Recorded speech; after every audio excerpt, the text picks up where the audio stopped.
Assalamualaikum warahmatullahi wabarakatuh. Bertemu dengan saya kembali dalam mereview azolla yang kemarin saya buatkan keramba yang lumayan besar di dalam sawah, dimana bibit azollanya telah saya tabur kemarin sore. Karena kemarin saya nggak sempat mengupdate-nya, maka hari ini hari kedua saya coba mengupdate keadaannya. Dan ini saya tabur sekitar 10 kilo, malah lebih 10 kilo, hampir 15 kilo bibit azollanya.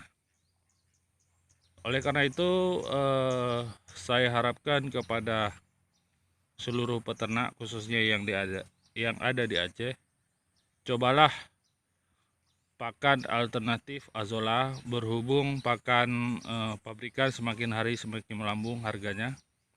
Oleh karena demikian, saya sangat merekomendasikan kepada kawan-kawan untuk membuat sedikit banyaknya azolla untuk bisa mencukupi kebutuhan pakan ternak kita.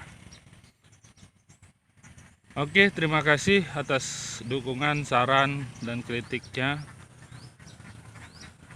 Saya harapkan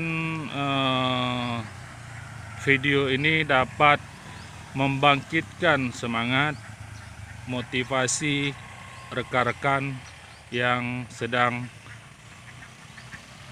melakukan usaha dalam peternakan unggas, seperti saya yang khususnya saya geluti dalam peternakan entok.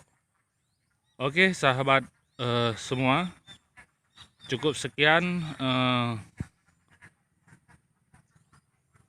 sharing saya hari ini. Saya akhiri. Assalamualaikum warahmatullahi wabarakatuh.